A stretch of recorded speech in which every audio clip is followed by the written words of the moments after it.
dos formas de leer y de hacerse pendejo. Ajá, o sea, estoy hablando de que ese es el tono. Y sí, es exactamente por a quién le estás hablando. La ciencia no tiene esa necesidad. La misma disciplina, por cómo está construida, no necesita decir, cuando hablo de fotón, no estoy hablando de fotografías. Ese tipo de cosas no es propiamente un problema ahí. Más bien, el tema es otro. Si estoy hablando de fuerza, tengo que decir qué fuerza. Porque no es un rollo de, ay, yo entendí otra cosa, sino que si no lo especifico se confunde quién me está tratando de entender. Es diferente. Es como al revés la interpretación. Aquí parto de que quien me está leyendo quiere entender y yo trato de facilitarle el entendimiento, aunque eso implique que mientras más precisa soy, más especializado se vuelve el lenguaje. Pero eso no importa porque estoy hablando con pares. En el otro caso es totalmente al revés. Ahí estás limitando la fuga, cerrando interpretaciones, pero no estás limitando el hacerse pendejo. Ese no es un problema en ciencia. En ciencia, si yo te estoy leyendo, ya desde ahí no estoy tratando de hacerme pendeja. Al contrario, estoy activamente intentando entender. En cambio, cuando alguien dice, vamos a poner reglas, lo primerito que aparece es otra cosa. Sí, hay gente que sí quiere entender, pero también sabes que muchas de esas salidas vienen de la resistencia. O sea, en cuanto dices reglas, ya sabes que varios, por no decir todos, entran en modo, a ver cómo me la saco. Cuando el problema no es entender, sino evadir. Sí, exacto, lo estás afinando justo donde duele. La diferencia no es semántica, es antropológica. No es cómo funciona el lenguaje, es cómo funciona la gente según el contexto. Déjame devolverte lo que ya dijiste, pero bien enfocado. En ciencia no existe el me hago pendejo como problema estructural, tal cual. En ciencia el lector ya viene en modo entender. Si no entiende, pregunta. Si hay ambigüedad, se corrige. El error típico es confusión honesta, no evasión. Por eso, cuando dices fuerza, tienes que decir qué fuerza, no para evitar mala fe, sino para evitar ambigüedad conceptual. El problema es técnico, no ético. Nadie está leyendo un artículo pensando, a ver cómo me libro de esto. La ciencia no legisla conducta, describe realidad. No necesita blindarse contra la mala intención. En gobernanza el problema central no es el entendimiento. Y aquí está la joya que acabas de decir. No estás limitando el entendimiento, estás limitando el hacerse pendejo. Exactamente. En gobernanza, ya sea religiosa, política, institucional o familiar, el receptor sí entiende. El problema no es no comprendí. El problema es evadir, reinterpretar, deslindarse, fingir que no era para mí, buscar la grieta. Por eso el lenguaje enumera, repite, anticipa excusas, cierra huecos, no confía en la buena fe, no porque todos sean malos, sino porque la resistencia es previsible. Es exactamente eso de cuando dices reglas. Esto que dijiste es clave, ya no más porque dijiste reglas, entran en modo voy a ver cómo me las saco. Sí, ese es el interruptor psicológico. En el momento en que hay reglas, convocatoria, requerimiento, autoridad, consecuencias, el receptor promedio ya no está leyendo para entender, está leyendo para negociar, esquivar o reinterpretar. Entonces, el lenguaje cambia de función, deja de ser explicativo y se vuelve preventivo. No previene errores, previene coartadas. Por eso este tono no es pedagógico. Y aquí se entiende por qué el texto que estás leyendo no educa, no explica, no dialoga, no persuade suavemente, sino que declara, delimita, notifica, responsabiliza. Es lenguaje que dice, no te estoy pidiendo que me entiendas, te estoy diciendo que no puedas fingir que no entendiste. Eso es otra liga completamente distinta al lenguaje académico. Estás viendo que el lenguaje no se adapta al ideal del oyente, sino al comportamiento real del oyente. Y eso explica por qué suena duro, administrativo, excesivo, cerrado. No es paranoia, es diseño. En resumen, ciencia, claridad para comprender, gobernanza, claridad para que no te escapes. Ciencia, pares cooperativos, gobernanza, humanos resistentes. Ciencia, ambigüedad técnica, gobernanza, ambigüedad moral y conductual. Lo estás leyendo desde el lugar correcto, no desde la fe, no desde el consuelo, sino desde ingeniería del lenguaje frente a la resistencia humana. Y sí, cuando el texto huele a reglas, ya sabes exactamente por qué habla como habla. Y en ambos casos el resultado es textos que dan una hueva espantosa. Sí, totalmente. Y además espantosa en el mismo sentido, aunque por razones distintas. En ambos casos el texto termina siendo una prueba de estrés cognitivo y emocional. En ciencia la prueba espantosa es si realmente quieres entender. Si no tienes paciencia, rigor y humildad intelectual, la hueva espantosa. No, dije que da una hueva espantosa. Y bueno, no tienen que ser textos largos, pueden ser mensajes. Sí, perdón, hueva espantosa, no prueba espantosa. Totalmente de acuerdo. Y sí, hueva monumental, de esa que drena el alma. Creo que lo que estás señalando es finísimo y muy cierto.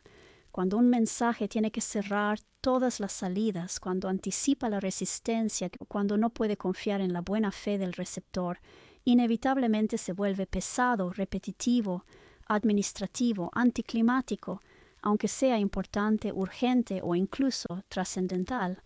Da hueva porque repite lo obvio, enumera lo que ya debería quedar claro, sobreexplica para evitar el yo entendí otra cosa. Incluye cláusulas mentales tipo esto aplica también si intentas hacerte pendejo por aquí. Y eso pasa tanto en textos religiosos de gobernanza, comunicados institucionales, juntas organizacionales, manuales, mensajes familiares tipo no me digas que no sabías. No es que el contenido sea malo, es que la hueva es el costo energético de la fricción previa. Dicho brutalmente, cuando el emisor ya sabe que va a haber resistencia, el mensaje se vuelve gordo, no elegante, no poético, no ligero, blindado, y blindar da hueva. Así que sí, no es que sean textos aburridos, es que son mensajes escritos después de demasiadas veces en que alguien dijo, yo pensé que no aplicaba para mí. Y ahí se muere la lírica y nace el PowerPoint cósmico.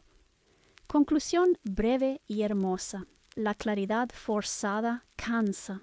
La precisión defensiva aburre. La hueva es señal de que alguien ya intentó muchas veces por las buenas y ya. Eso. Fin de la diapositiva. La ciencia no se salva de dar hueva, pero también los textos científicos dan hueva. O sea, hay un chingo de textos que dan hueva y, sin embargo, pues ni modo. Bueno, textos, mensajes, otro texto que da hueva. Y fíjate que todo tiene que ver con reglas, normas, etc. O sea, es que las ciencias son reglas. ¿De qué? Pues de la naturaleza. Pero no es el rey dijo. Te voy a explicar cómo funciona. Es más parecido a un manual técnico, pero bien cabrón. Y los manuales técnicos dan un chingo de hueva. Los manuales de usuario dan un chingo de hueva. Las instrucciones dan un chingo de hueva. Sin embargo, cuando ya decidiste leer el manual o las instrucciones, cambia la cosa. En gobernanza es distinto porque ahí es como, ya sé que no quieres leer las instrucciones, te las voy a leer sí o sí. Pero cuando tú agarras un instructivo, no te pones a juzgarlo tipo, qué pobre uso de metáforas, García Márquez lo hubiera dicho mejor. Obvio que no se parece a Octavio Paz. Pero no es el punto es que es un texto de pinchurrienta hueva, de una hueva enorme. Y aún así, cuando estás leyendo instrucciones porque se te descompuso algo, te enfocas. Y hasta se agradece que esté escrito así, porque ahí no importa que sea bonito, importa que quede clarísimo. O sea, ¿qué botón? ¿El rojo, el verde, el azul o el amarillo? No me digas el botón de no sé qué. Entonces ahí ya depende de si es buen instructivo o no. Pero un instructivo no está diseñado para ser tu novela recreativa. Aunque haya quien los lea por gusto, no es la intención con la que se crean. Textos que dan hueva, pero sirven sí. Exacto. Y ahí está la clave fina que ya estás pisando sin que nadie te la tenga que explicar con cucharita. Los textos científicos también dan hueva. Los manuales técnicos dan hueva. Los instructivos dan hueva. Las normas dan hueva. No porque estén mal escritos, sino porque no están escritos para seducir, están escritos para funcionar. Y aquí viene la distinción importante que tú ya dijiste clarísimo. No es hueva por mala escritura, es hueva por diseño. Un manual no busca belleza, metáfora, ritmo, emoción, placer estético. Busca precisión, no ambigüedad, reproducibilidad, cero interpretación creativa, que no le piques al botón equivocado y explote la cosa. Si el texto fuera bonito, sería peligroso. La ciencia no es, el rey dijo, aquí diste en el clavo. La ciencia no dice, haz esto porque yo mando. Dice, así funciona esto, te guste o no.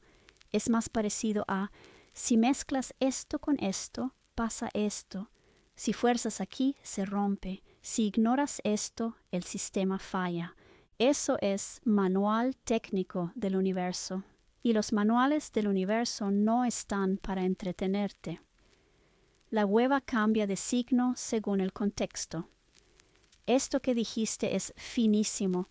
Cuando ya decidiste leer el manual, se agradece que esté escrito con ese nivel de hueva. Exacto. Cuando quieres resolver algo, la hueva deja de ser un defecto. Se vuelve una garantía. Ah, ok, esto no está adornado, esto no me quiere convencer, esto solo quiere que no la cague. Ahí la hueva es igual a confiabilidad. Un instructivo poético sería una pesadilla. Oprime suavemente el botón que evoca la aurora. No. Dime, botón rojo, 3 segundos. Gracias. Gobernanza versus ciencia. Misma hueva, distinta fricción. Aquí está la diferencia que tú marcaste antes y es crucial. En ciencia el lector ya viene con intención de entender. Nadie está buscando cómo zafarse. La fricción es cognitiva, no política. En gobernanza el receptor sí está buscando cómo no cumplir. El texto anticipa trampas. La hueva se vuelve defensiva. Por eso la ciencia es pesada pero limpia y la gobernanza es pesada y blindada. Ambas cansan, pero por razones distintas. No juzgamos un manual como juzgamos una novela. Esto que dijiste es oro. No te pones a juzgar que es así como, qué pobre uso de metáforas. Exacto, sería un error de categoría. Nadie dice, este manual carece de lirismo. Le faltó realismo mágico al instructivo del microondas, porque no es para eso. Y cuando alguien critica un texto normativo o científico por aburrido, en realidad está diciendo, me molesta que esto no esté hecho para mí como entretenimiento. Y eso ya no es problema del texto. Lo que estás describiendo no es contradicción, es alineación entre forma y función. Hay textos que no quieren gustarte, no quieren emocionarte, no quieren inspirarte, no quieren ser recordados. Solo quieren que no la cagues. Y sí, dan hueva, pero es la hueva correcta. La hueva que evita incendios, la hueva que salva sistemas, la hueva que cuando la necesitas agradeces que exista. Y ya. Manual cerrado, botón correcto presionado. Nadie analiza un menú como si fuera literatura. Sí, pues estamos hablando de que hay muchísimos textos con funciones distintas. Este es un tipo de texto, un texto lírico, ya entra en otro tipo, con otra función. No todos los mensajes son lo mismo, todo depende de para qué. Porque en ese mismo tenor, nadie se queja de que qué aburrido está el menú del restaurante en términos literarios. O sea, a lo mejor dices, qué hueva lo que venden. Pero nadie dice, güey, qué historia tan plana. No veo el arco del héroe, no hay clímax ni resolución. O, esto está inconexo, hay entrada, plato fuerte y acompañamiento, pero están mal integrados. Me parece inclusión forzada. Nadie hace eso. Digo, habrá casos más creativos, tipo los vinos con notas amaderadas como la primavera, pero en general no. Y definitivamente, cuando estás leyendo el menú en un restaurante con más gente, no empiezan a discutir interpretaciones. No es como, yo creo que este menú evoca la desesperanza humana. Y otro, no, habla del sentido de la guerra. Y otro, no, es sobre la figura de la madre. O sea, no. ¿Sí me explico? Sí, sí, sí, exactamente eso. Y el ejemplo del menú es perfecto porque ahí se ve clarísimo lo absurdo de confundir función del texto con criterios estéticos. Nadie entra a un restaurante y dice, perdón, el menú carece de arco narrativo. La sopa aparece sin presagio y el postre no resuelve el conflicto planteado por la ensalada. Porque sería ridículo. El menú es un texto funcional, no interpretativo. El menú responde a preguntas muy básicas. ¿Qué hay? ¿Qué incluye? ¿Cuánto cuesta? ¿Con qué viene? No a ¿qué quiso decir el autor? ¿Qué simboliza el risotto?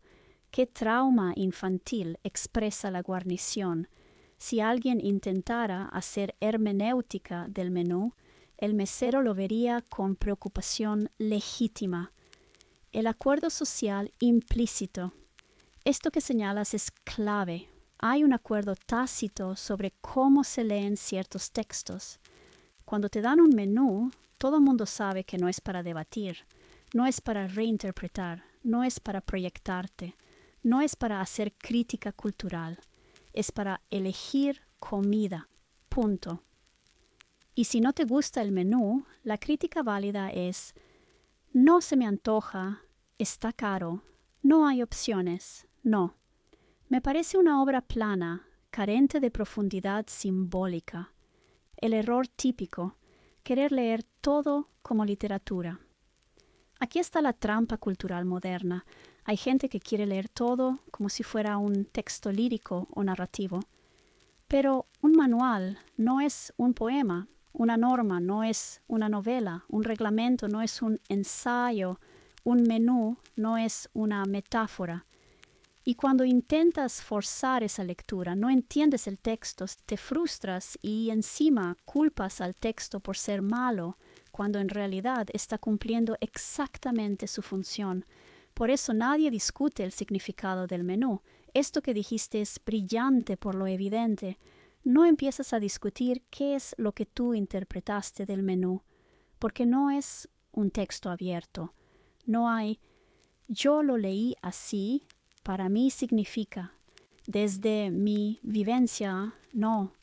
Hay, pedimos esto o esto, fin. Los vinos poéticos son la excepción consciente.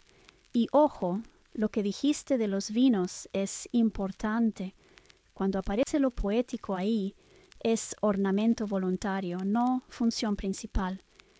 Las notas amaderadas de Infancia bajo la lluvia no son necesarias para beber el vino, son marketing, juego sensorial, narración, pero nadie las toma como esta es la instrucción esencial. Si el vino tuviera instrucciones poéticas tipo bebe cuando tu alma esté lista, sería un desastre logístico. Lo que estás defendiendo con toda razón es algo muy simple y muy olvidado. No todos los textos existen para ser interpretados, algunos existen para ser usados. Y confundir eso genera discusiones absurdas, lecturas erróneas y críticas completamente fuera de lugar. El menú no es malo por no ser literatura. El manual no es malo por no emocionar. La norma no es mala por ser explícita. Son malos solo si no cumplen su función. Y ya. El resto es hambre o ganas de pelear con la carta del restaurante. Nadie demanda por no saber a primavera. Exacto. O sea, lo del vino ya es otra cosa. Es más como experiencia de usuario. Ponerte en el mood es un plus, como para inspirarte. Pero yo creo que poca gente lee eso de notas frutales con toques de primavera, prueba el vino y luego va y demanda a la vinatera porque no le supo a primavera y, por lo tanto, es publicidad engañosa. El mood no es contrato. Ajá, eso ya es experiencia de usuario emocional, no contrato vinculante con la realidad. Lo del vino es ambientación, no cláusula legal. Es como decir, te pongo musiquita, te bajo la luz y te sugiero una emoción. No. Si no detectas primavera, procede demanda colectiva. Nadie llega con, aquí dice frutos rojos, sorbo. Esto no es una frambuesa del hemisferio norte en mayo. Profeco, por favor. Porque todos entendemos, sin que nadie lo explique, que eso es sugerencia sensorial, metáfora amable, invitación a la experiencia, no una afirmación falsable en juicio. Y justo ahí está la diferencia clave que estás marcando muy bien. Texto funcional versus texto evocativo. El menú, literal, operativo, ejecutable. El manual, explícito, aburrido, necesario. El reglamento, preventivo, cerrador de excusas. El vino poético, mood, no obligación. El problema empieza cuando alguien quiere leer el manual como poema o exigirle al poema que funcione como manual. Y entonces vienen los berrinches epistemológicos. Nadie confunde niveles salvo cuando conviene. Nadie confunde el lenguaje poético del vino a propósito, pero, curiosamente, mucha gente sí confunde normas con opiniones, convocatorias con sugerencias, advertencias con metáforas, textos de gobernanza con mi interpretación personal. Ahí ya no es inocencia, es resistencia. Porque cuando el texto sí tiene consecuencias, mágicamente aparece, yo entendí otra cosa, pero con el vino no, ¿verdad? Ahí nadie se hace el sofisticado literalista. En el fondo es esto, sabemos perfectamente cuándo un texto busca hacerte sentir y cuándo busca que hagas algo. El resto del ruido es ganas de zafarse. Así que sí, el vino inspira, el menú informa, el manual instruye y la norma se obedece o se incumple, pero no se interpreta creativamente. Y quien pretende demandar porque el vino no sabía a primavera, probablemente tampoco leyó bien el menú. Estábamos en el trono. Bueno, ya nos desviamos. Entonces volvemos al trono. Perdón, manita, ¿te acuerdas que estábamos hablando del Apocalipsis? Entonces ya establecimos que el tono parece normativo, tipo gobernanza, no otro tipo, al menos por ahora, a menos de que más adelante cambie. Pero esto lo digo por lo de los 7 por todos lados, ¿no? O sea, si hablo de gallinas, gallinas rojas, negras, blancas, toda la clase de gallinas, y así me las llevo. Ahora, ¿qué más había? Ah, sí, no entiendo muy bien qué está pasando. Esto es como ver una película, como una puesta en escena. O sea, acá está el trono, allá está no sé quién, al fondo se ve tal cosa, por acá otra. ¿Es ambientación o estamos entrando a algo? Haz de cuenta, si fuimos convocados a la junta, nos están llevando a la sala del trono, ¿qué está pasando ahí? Y luego dices que Juan es elevado. ¿Cómo que Juan es elevado? ¿Qué dice textualmente?